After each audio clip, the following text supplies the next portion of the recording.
कम ज़र्फ़ गिला कंदो भलो बिस्मिल्ला कंदो परावन सां बि कंदा प्यार आहियूं असां त यारनि जा यार आहियूं असां त यारनि जा यार आहियूं असां त यारनि जा यार आहियूं असां त यारनि जा यार आहियूं हिकु यार कयूं हिकु प्यार कयूं जेको जीव चवे जानसार कयूं न धार थियूं न धार कयूं कॾहिं मोहबत खे न वापार कयूं वहवार ॾियूं वहवार कयूं आए जी इज़त बार बार कयूं सौ वार कयूं लख वार कयूं ओड़े पाड़े असां न आज़ार कयूं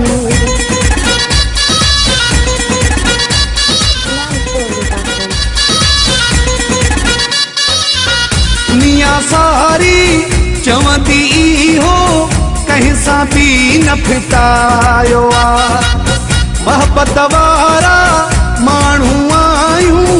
मोहब्बत सां ई रहायो हिकु ज़बान पंहिंजी सच पहचान पंहिंजी तबियत सुठी ताबेदार आहियूं असां त यारनि जा यार आहियूं असां त यारनि जा यार आहियूं असां त यारनि जा यार आहियूं असां त यारनि जा यार आहियूं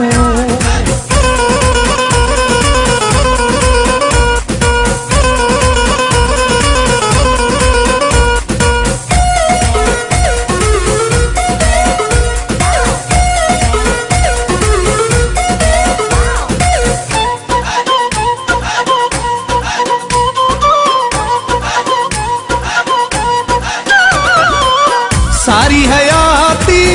कसु खाधी से संगत सां न फिटायो माण्हुनि बगेला गाॾियूं ठाहिया मूं पर मान कमायो कंहिं सां न धोखा कया शेरनि जा सौदा कया सहंदा न कंहिंजी मयार आहियूं असां त यारनि जा यार आहियूं असां त यारनि जा यार आहियूं असां त यारनि जा यार आहियूं असां त यारनि जा यार आहियूं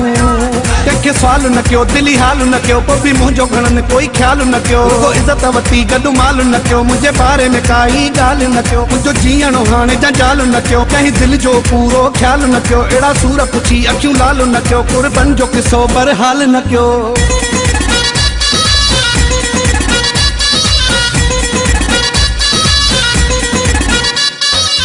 शम्स महर खे कहीं न सुञातो दिल जो सूर वा दिले में ही त ॻाल्हि हर को मञींदो कंडा हूंदा हिन गुल में ऐबन भरिया आहियूं सादा ऐं चरिया आहियूं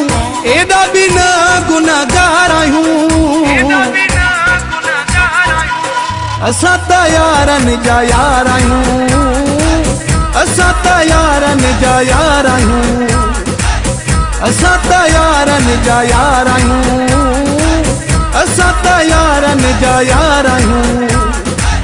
असां त यारनि जा यार आहियूं असां त यारनि जा यार